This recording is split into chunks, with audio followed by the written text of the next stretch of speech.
Hello বন্ধুরা, বাংলা নিউজে আপনাকে স্বাগত। শুরুতে সংবাদের শিরোনাম, পরে বিস্তারিত জানিয়ে দেব আমাদের হাতে থাকা সর্বশেষ গুরুত্বপূর্ণ আপডেট বাংলা সংবাদ। সারা দেশে 30টি জেলার এনসিপিকে একযোগে বদলি করা হয়েছে। ভোটের ঠিক এক মাস আগে কেন এই মেগা রথ বদল? গোয়েন্দা সংস্থাগুলো কি রিপোর্ট? প্রতিটি ভোট কেন্দ্রের ওপর বিশেষ ড্রোন মোতায়েনের সিদ্ধান্ত নিয়েছে নির্বাচন কমিশন। কোনো বুথে অনিয়ম হলে সাথে সাথে সিগন্যাল পৌঁছে যাবে কন্ট্রোল রুমে। ধুলার কারণে জনসভায় কড়াকড়ি আরোপ করতে পারে পরিবেশ অধিদপ্তর। প্রচারণা কি তবে কেবল ডিজিটাল প্ল্যাটফর্মেই সীমাবদ্ধ থাকবে? আওয়ামী লীগের অনুপস্থিতিতে সংখ্যালঘু ভোট ব্যাংক কার পকেটে যাবে? বিএনপি যে বিশাল ঘোষণা দিতে যাচ্ছে তাতে অন্যান্য দলের কপালে চিন্তার ভাঁজে পড়ছে। দলীয় নিবন্ধন স্থগিত থাকলেও আওয়ামী লীগের বহু নেতা স্বতন্ত্র প্রার্থী হওয়ার চেষ্টা করছেন। নির্বাচন কমিশন কি তাদের অযোগ্য ঘোষণা করবে নাকি মাঠ উন্মুক্ত থাকবে? আইনি লড়াইয়ের শেষ খবরটি দেখুন। এবার প্রতীক্ষা বরাদ্দের দিন বড় রাজনৈতিক দলগুলোর মধ্যে নতুন মার্কার লড়াই হতে পারে। পুরনো প্রতীকের বদলে নতুন দলের সাথে কারা জোট বাঁধছে তার পূর্ণাঙ্গ রূপরেখা চূড়ান্ত হচ্ছে। নির্বাচনকে সামনে রেখে দেশি বিদেশি সোশ্যাল মিডিয়ায় অপতথ্যের বন্যা বয়ে যাচ্ছে বলে দাবি করেছেন ডক্টর ইউনূস। এই পরিস্থিতি সামাল দিতে সরকার কি বড় কোনো ইন্টারনেট নিয়ন্ত্রণের দিকে যাচ্ছে? ইইউ পর্যবেক্ষক দলের প্রধান ট্রান্সপারেন্ট ভোটের বার্তা। ইউরোপীয় ইউনিয়নের পর্যবেক্ষক আইভার্স ইহাবাজ আজ ঢাকায় সংবাদ সম্মেলনে এক গুরুত্বপূর্ণ বার্তা দিয়েছেন। তারা কি বিশেষ কোনো এলাকা পরিদর্শনে যাচ্ছেন? জামায়াতের নেতা শরীফুর রহমান বলেছেন, খালেদা জিয়া তৈরি করা পথেই তারা রাষ্ট্র চালাবেন। তবে কি নির্বাচনের পর জামায়াত বিএনপি বড় কোনো ঐক্যমত্যের সরকার গঠন করছে?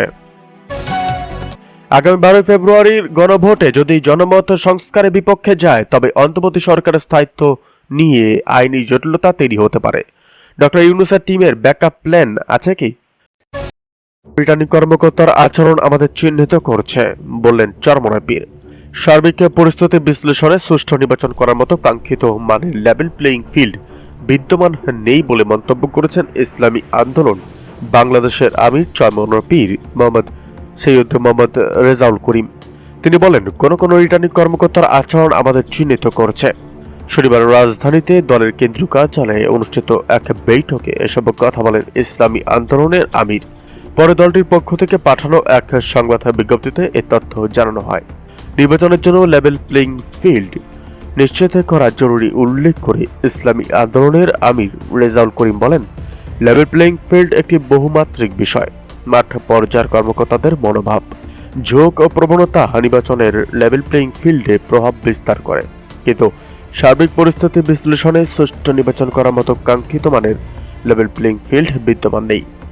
সবার জন্য সমান সুযোগ সৃষ্টির আহ্বান জানিয়ে চরমনায় পীর বলেন, মনোনয়নপত্র বাছার সময় কোনো কোনো রিটার্নিং কর্মকর্তার আচরণ আমাদের চিহ্নিত করেছে।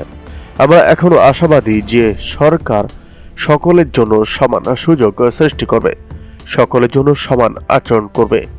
ইসলামী আন্দোলন আমির আরও বলেন, শহীদ শরীফ ওসমান বিন হাদির হত্যাকারীকে এখনো গ্রেপ্তার করতে না পারায় জনমনে আস্থা ফিরছে না। অবৈধ অস্ত্র উদ্ধারে আইন শৃঙ্খলার রক্ষাকারী বাহিনীর তৎপরতাও আশাব্যঞ্জক নয়।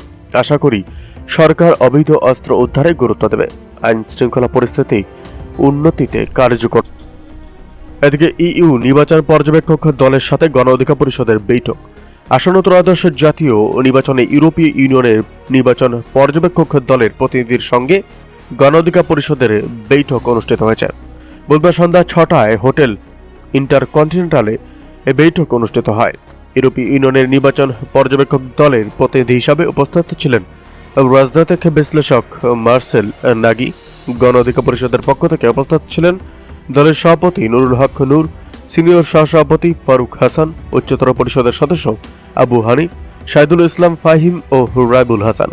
উচ্চতর পরিষদের সদস্য আবু হানিফ বলেন, বৈঠকে নির্বাচনের কেমন পরিস্থিতি বিরাজ করছে সে বিষয়ে আলোচনা হয়।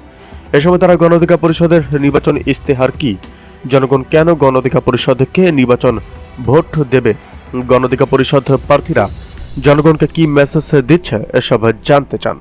দেশে আইন শৃঙ্খলা পরিস্থিতি কেমন, নির্বাচনে সব দলের ক্ষেত্রে লেভেল প্লেইং ফিল্ড আছে কিনা সেসব বিষয়েও জানতে চাওয়া হয় বলে জানান আবু হানিফ। এদিকে আইনি বাধা না থাকায় গণভোটের প্রচারণা চালাবে সরকার, বললেন প্রেস সচিব।